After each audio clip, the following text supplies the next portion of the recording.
Hello friends, welcome to anyway. வாங்க பிடிக்குழுக்கிட்ட எப்படி செய்யலான்னு பார்க்கலாம். எப்படி செய்யலான்னு பார்க்கலாம். இதில் மெஷரிங் கப்பில் 3 கப் அளவு பச்சரிசி மாவு எடுத்துருக்குறேங்க. இப்போ அதை வறுத்து எடுத்துக்கலாம். ஸ்டவ் பற்ற வச்சு கடாயை வச்சுருக்குறேங்க. மாவை கொட்டிக்கலாம்.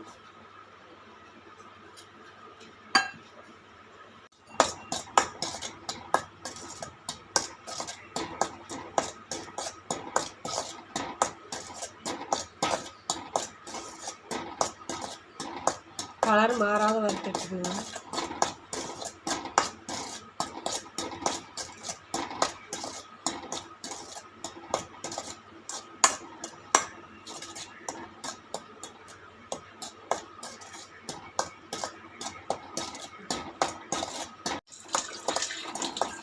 வறுத்தாச்சுங்க. ஸ்டவ் ஆஃப் பண்ணிவிட்டு எடுத்துக்கலாங்க. இதில் 3 கப்பு மாவுக்கு 2 கப்பு வெல்லம் எடுத்துருக்குறேங்க. 3 கப் அளவு தண்ணி ஊற்றிக்கலாம்.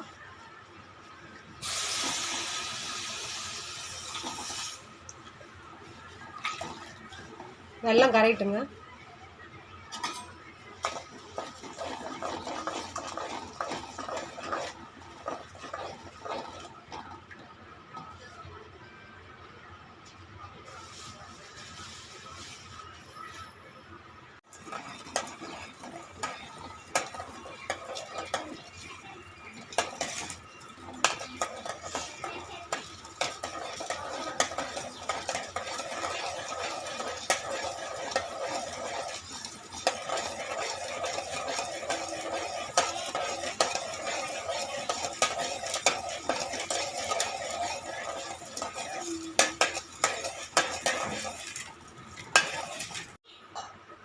வெல்லம் கரைஞ்சிருச்சுங்க. எடுத்து வடிகட்டிக்கலாம்.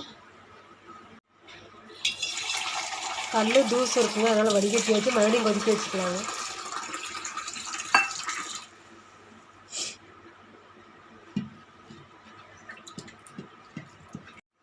ஏலக்காய் 2 தட்டி போட்டுக்கலாங்க.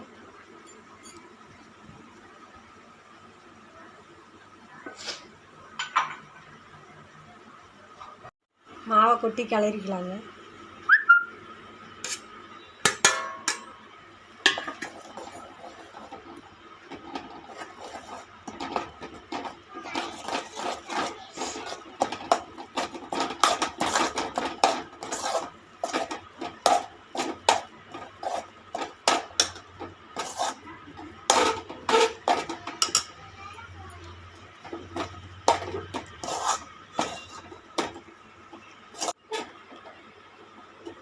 அங்கே ரெடி ஆகிடுச்சிங்க. அடுப்பு ஆஃப் பண்ணி ஆறட்டுன்னு கொழுக்கட்டை பிடிச்சிக்கலாங்க.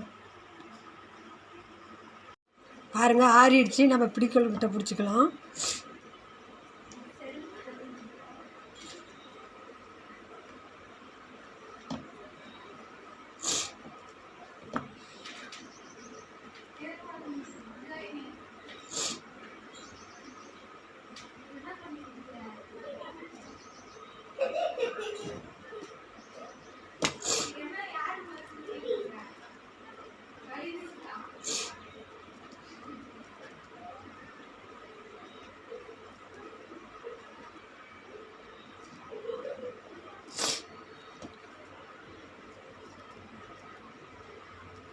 எல்லாமே இது மாதிரி பிடிச்சிக்கலாங்க.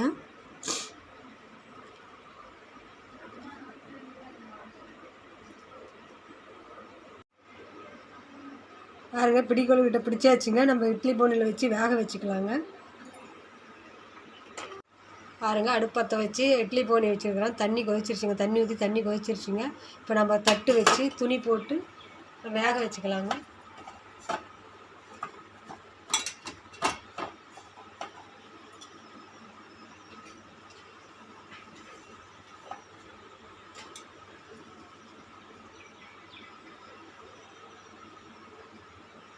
எல்லாமே எடுத்து வச்சுக்கலாங்க.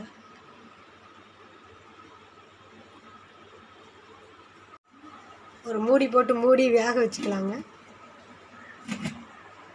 மூடி போட்டாச்சுங்க. ஒரு 10 நிமிஷம் வேகட்டுங்க, எடுத்துக்கலாம். 10 நிமிஷம் ஆகிடுச்சிங்க. கொழுக்கட்டை வந்துருச்சு. நம்ம மீடியம் ஃப்ளேமில் 10 நிமிஷம் வச்சோங்க. இப்போ அடுப்பு ஆஃப் பண்ணிவிட்டு கொழுக்கட்டை எடுத்துக்கலாங்க. பிடிக்குள்கிட்ட ரெடி ஆகிடுச்சிங்க. சூப்பராக சாஃப்டாக பாருங்கள், சூப்பராக இருக்குங்க. சூப்பராக வெந்து. உங்களுக்கு பிடிச்சிருந்தால் லைக் பண்ணுங்கள், ஷேர் பண்ணுங்கள், சப்ஸ்கிரைப் பண்ணுங்கள். தேங்க்யூ.